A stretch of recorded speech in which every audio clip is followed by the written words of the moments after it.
Hello, welcome to my channel. It's Heather. Thank you for clicking on my video. Today I'm going to be talking about some intense life lessons that I've learned that I'm going to instill into my beautiful daughter's brain when I have one. I don't know if I'm gonna have kids, but if I have one and it's a girl, this is what I'm going to kind of preach to her. I don't know, some life advice I'll give to her. Look at this shit. S'mores, frozen coffee from Dunkin' Donuts. Ooh. Oh my god. Oh, that shit is beyond. Oh my god. Look at these ingredients. Oh my god. Huh? Oh, it's good. Oh. Okay, let's start. Dear future daughter, this video is going to be about standards, self-love, choosing peace, self-fulfillment, just self-help for a calm, peaceful life. Because I think most women want peace. You know, we're so crazy already in our brains that we just want peace, but we never really choose the peaceful option for some reason. I don't know why. Maybe inherently we go after chaos because trauma or whatever, I don't know. But we need to just start choosing the peaceful option because it's always better for us in the long run. It's less stress. Number one, never ever be okay with being treated as an option, okay? And I wrote this down in the sense of the male I, but I mean it in anything in life, even in a friendship and a job. I had a friend one time, this is really embarrassing to admit, but whatever. I had a friend one time who would I would be like, hey, do you want to do something on this Friday coming up? And they would respond I'll let you know. Okay. So right now you're free, but you don't want to lock in plans with me. You're going to see what other options there are. And it's I'm so embarrassed to share that. Let me see if something else better comes up, but then I'll let you know, okay? It's you are so rude. Okay. Don't be okay with being treated as an option or replaceable, because it just means you're giving your time and energy to people who don't value you. Your time and energy is so valuable, and a lot of people in life don't care enough to be generous or thoughtful with your energy and time. So just leave an area if they're not treating you a good way. Do you know what I'm saying? Because they don't care if you leave. That's the thing. Are they gonna be sad when you leave? No, it's probably just gonna be one less option for them. Maybe they'll be ugh. But that's all you're getting out of them. You're just getting a ugh. That's gross. You want things in your life to where if you were to leave, they'll fucking crumble and disintegrate. Or they'll be sad about it. At least sad about it. But okay.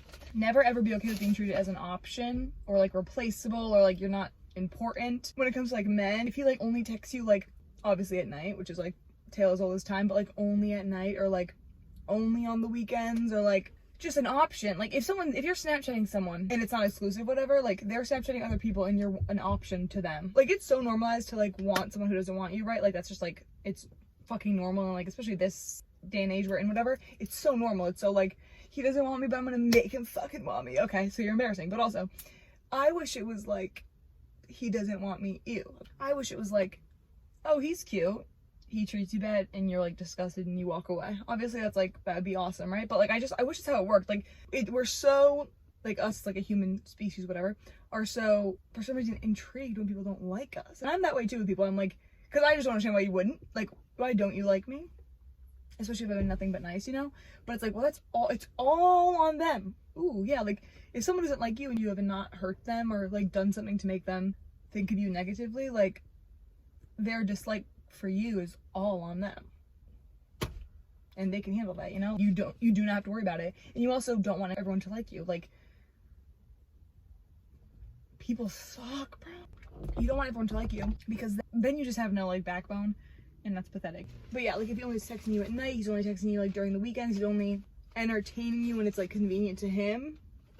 No, don't put up with that at all. Never be okay with being treated as an option. It's sickening. It's really gross, and it's you're so disposable to them, you know? That's disgusting. When a man's really happy in his marriage and he talks about his wife as if she's the only girl in the world, no one else makes sense but her, but all this stuff, it's if his wife was to leave him, he'd really be broken up about it, you know?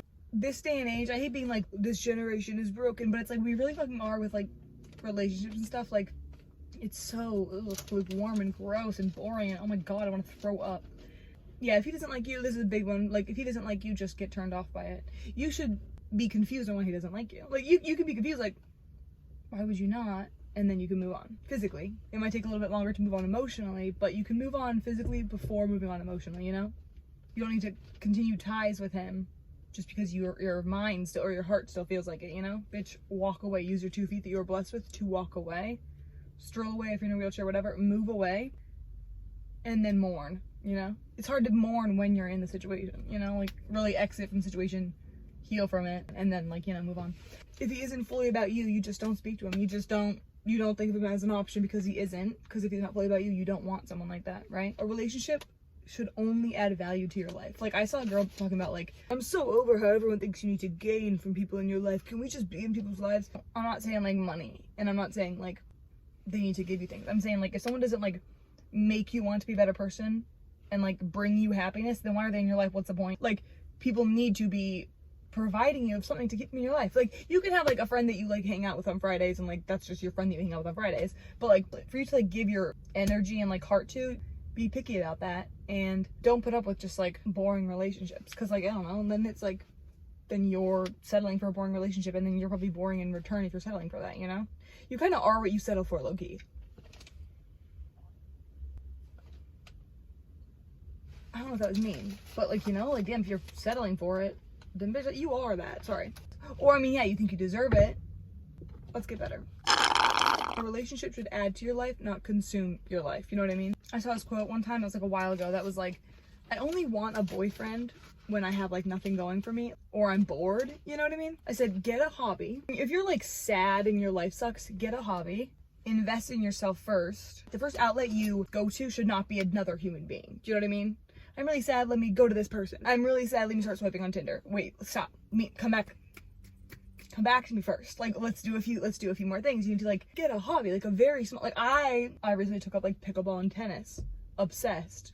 It's literally one of my favorite things in the entire world. I could have just downloaded Tinder instead and started swiping. Your body just needs certain things, and how you go about that craving is different. You know what I mean? Some people, like, hate their life, so they go for male validation, but it's like, well, that's just gonna make you hate your life more in the long run. You know what I mean? Taking time for yourself and, like, healing yourself and, like, loving yourself is not a regret you will ever have. Chasing validation, you will regret that later. It's not a sustainable longevity type thing. It's like finding happiness in other people. Like, babe, you gotta find that here, and don't surround yourself with anyone that brings that down, you know, or makes you question your internal happiness, or, like, your self-love type thing. Yeah, get a hobby, invest in yourself first, fully be in love with who you are, so you've set a solid foundation to stand on, you know? You'll accept anything if you already think you're shit, or if you already think you deserve shit. I keep saying, like, love yourself, and, like, I, like, made a video about this a while ago, and you can watch that if you want to, but, like, you need to have a solid, foundation on who you are, and loving your own time to where you're not gonna accept anyone who is making your own time worse. Like, there's one of my favorite quotes ever. My alone time feels so good, I'll only have you if you're sweeter than my solitude. It's beautiful. And that's kind of what this whole entire portion is about. Like, you want to be so fine with yourself that you're only letting someone into your life if they're making it better. Period. Okay. Number 2, a friend to all is a friend to none. Okay, great. Taylor song, great quote, amazing, right? I don't think y'all realize how real that shit is, though.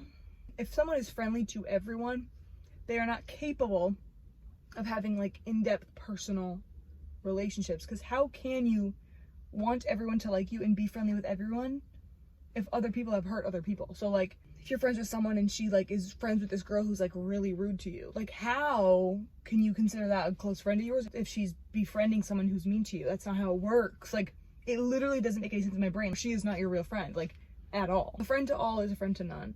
Like, that is, like, scripture to me. Okay, like, that is, like, it's the realest shit ever. The second you hear, like, but they weren't mean to me, or, like, I know, but that has nothing to do with me, you must reevaluate your relationship with them, because it is not friendship. Like, it is, like, purely acquaintance, because you can't, it's a very, like, surface level kind of person, and if that is bothering you, like, if someone was to say that and you're bothered by it, you need to reevaluate your friendship. I said, like, keep them at arm's length, because you can't trust someone like that. No way. You cannot trust someone who thinks, like, I think everyone has a good point. No, I think everyone's actually in the right in the situation. It's okay. All right, you're a flimsy ass bitch. Move. Get away from me. But they weren't mean to me. Once those words are said is when you take a giant step back, is what I said. Like, if your friend is, like, condemning someone who hurt you, bye. I think there's so many things that people do subconsciously that are, like, such an outright statement about how they feel about people. This is one of them. Like, if you're, like, condemning my enemies, bitch, bitch, you're not my friend.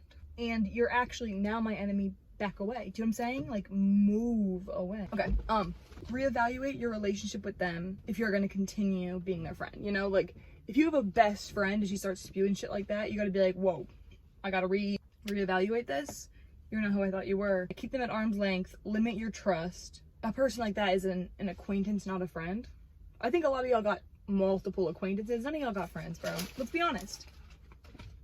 How are you friends with someone and then go talk to someone else and talk shit about that someone, and then that someone goes and tells that person you're talking shit about them? I can't do that. And you are all friends? You're gonna pose on Instagram together? It's the fraudest of fraud, the fakest of fake. It's disgusting. It's gross. And I'm sick right now. You made me fucking sick. Number 3, I said, knowing me, I'm going to have probably a very emotional, sensitive daughter, right? And also, like, a lot of this goes for men as well. Majority of it does, but I just said daughter because, hello, I'm a girl. And this is like my life experience. Okay, but yeah, I said, knowing me, I'm going to have a very emotional, sensitive daughter. If so, I want to make it clear to her, if you feel like you're like too sensitive or like too empathetic, it's just because your surroundings aren't like matching that. Do you know what I mean? Like, that if you feel you're too sensitive or too emotional, that is because you are surrounding yourself with people who lack empathy. Get rid of those people, not your gift of empathy. Do you know what I mean? Like, people will get around certain groups and think, oh my God, I have to change all this about myself. It's like, wait, you're in the wrong group. You know? Like, if you're like changing yourself completely when you get in a group, it's not because you were wrong before, it's because you enter the wrong group. Bitch, exit. Like, what? You're not stuck there. Move. Like, I don't know, people just want community so bad, so they'll like chameleonize, you know, what's it called? Like, into that friend group, like relationship, or like, I don't know, anyone, to like try and like relate to them or like find a community in them. But you don't want a community in like lame people. Especially if you're a sensitive person, you don't want community in some like cutthroat, hardcore community. That's not where you belong. Like, go where you belong. If you feel like you're too like sensitive or too emotional, people are making you feel that way. So get rid of those people, not your gift of empathy, because it is a gift, because not everyone has it. I'm realizing this, not everyone has it. So if you have it, it's literally a gift that you were blessed with. I mean, also, like, some would say blessing and a curse, right? But like, it is a beautiful, beautiful thing, genuine. But yeah, like, I could just totally see me having like a shy daughter. I was literally, guys, I was so shy back in the day. I still am. I guess I'm not ashamed of my shyness, maybe now. Like, you know, like, maybe back then I was shy and I thought I had to overcompensate. But now I'm like, damn, like, I also can just be shy, and like, that's okay too. You know what I mean? Like, it's not like I have to match the extroverts. Bitch, I'm an introvert. That's fine. But yeah, like, if I have a daughter and she's at least like I was when I was younger, bro, I'm gonna be like, bro, you are good, you know? Something else I want to talk about was being an inconvenience is something that it should be, I think, pushed on all women. Being an inconvenience, so many women, most women, are raised on the idea of being like flexible or like convenient, easygoing, like things like that. I said, I'd rather my daughter be described as like an inconvenience or like opinionated than be a victim or like letting people like take advantage of her. Like, I love seeing like younger girls who like just are like a loudmouth. I don't know, I just love it. Maybe because I was shy and like I was not that way, but like an opinionated little girl, I just fucking love it, because I'm like, bitch, don't, or bitch, like, I just hope they don't lose that. Do you know what I mean? Because like the world's gonna try and like make them lose that, because they're gonna try and like shove down their throat the idea of like society is very much like sit there, look pretty kind of vibe. I think be an inconvenience, be hard to deal with if it is you doing what you want. Do you know what I mean? And like to just always speak up. Like, always speak up. There's like not a lot of scenarios where it's like not okay to speak up. There's a quote that's very cute. It's like, speak the truth even if your voice shakes or something, and it's so true. Because like, I will be like making a statement when I'm crying. Do you know what I mean? It's just like, but that's how I am. But like, even if you're going to be saying that, like, crying or like you're embarrassed to like speak your truth, like, speak your truth. I think just speaking your mind is always good, because then people know where you're at. Like, people know not to mess with you. And that kind of goes into what I was saying. This is something I learned a couple years ago. It's just like so true. I'm just like such a people watcher that like I've learned many like characteristics from like different kinds of people. Something I've learned is like, you really set the tone for how people treat you. I think that goes in any scenario. Like, how people treat you is your responsibility. If a man is treating you like an option, like I was saying earlier, it's because you are willing to be treated like an option. Like, do you know what I mean? Like, anything you allow will continue. If that's something I've said forever, it's so true. You set the tone for how people treat you. It's so true. Especially on like first impressions. Like, someone does something you don't like, or does something to you that you don't like, you just stop it right there. Like, you have all the responsibility and all the power to be like, oh, don't do that shit around me. Or like, don't treat me this way. And if they continue, that's when you leave. Do you know what I'm saying? Speak your truth. You'll never regret it. You'll never regret it. Trust me. And also, this is a big one, like, don't laugh at jokes that people make at your expense, because then you just become the laughing target. Do you know what I mean? Like, obviously not like harmless jokes, dumb. I fucking like jokes. What? I'm saying like at your like expense or at your like character, or like, you know, people are like, there's always one person that people pick on the most in a group, and it's because that person is just like allowing it. Like, damn, like, have some sort of fucking backbone and say, bitch, shut the fuck up, don't talk about me like that, you know? So if you like accept like mean jokes towards you, people are just always going to do it. And like, I'm someone who like, bitch, don't fucking joke about me, like, especially when men do it. But like, I don't like being like a joke. People like say things to me and I'll like respond as if it wasn't a joke, and then they'll stop. Do you know what I mean? Like, one time I was wearing a hat backwards because I'm a human being and I like to put my hat backwards sometimes, and someone was like, not the backwards hat, and I was like, I know, don't you love it? It's so cute. You think it's so fucking cute, don't you? I said that. And the person was like, I learned it. Actually, no, I really like it. I'm like, okay, could you have just told me you like my fucking hat? Like, why'd you have to like come in it like this? Not the backwards hat. You know, that's what it feels like. It feels like very like defensive. I'm just whatever. Fuck you. This is just how I am. But like, couldn't the person have just said like, oh, I like your hat. It's cute. But instead they were like, not the backwards hat. I said, I know, don't you think it's so cute? And they were like, I actually really do, yeah, it's super cute. I'm like, okay, then why'd you say not the fucking backwards hat, bitch? Watch your words with me. I don't take words lightly. And I'm okay to be described as hard to deal with, because bitch, that's, come on, really? What if I was already having a bad day and someone goes, not the backwards hat, bitch, I would've fucking punched you in the fucking throat. Like, come on, do you wanna get punched? No, so fucking watch your words. Okay, so yeah, don't be okay with being treated as a joke. Be like, oh, don't say that about me. Or you could be like, oh, that was rude. Like, I am a big fan of that too. Like, oh, that was mean. And they're like, oh, because they're not used to being called mean when they make a joke. Because jokes, sorry, I don't believe in them. Sorry. Not that I don't believe in jokes, but like, there's too many jokes. There's too many things being disguised as jokes, but it's just like blatant hatred. And that shit I don't fuck with, you know? I was joking, bitch. I'll actually, joke again and see what happens. Oh, ew. But like, joke again and I'll fucking punch you in the neck. Okay. If someone ever like makes a, like, laughs at me, or laughs at like a mistake I made, or just like, makes a joke at my expense, I always am just like, oh, that's really rude. And then they kind of learn that I'm not someone they can joke with. You might not mind if people make jokes at your expense, and that's fine. But I'm just saying, like, it's also like the thought of someone doing that to my kid, like, makes me want to kill someone. So maybe that's what I'm thinking about. But like, because I have younger siblings, and I think of that as like, it's a little like sense of how I'll feel with like my kid. Like, bro, if someone wants to hurt my younger siblings, babe, I'll fucking kill you. You know, I wouldn't actually, but like, I'll like really, like, I'll do bad things to you, and I'll hurt you too. Like, I think I'll kill you also.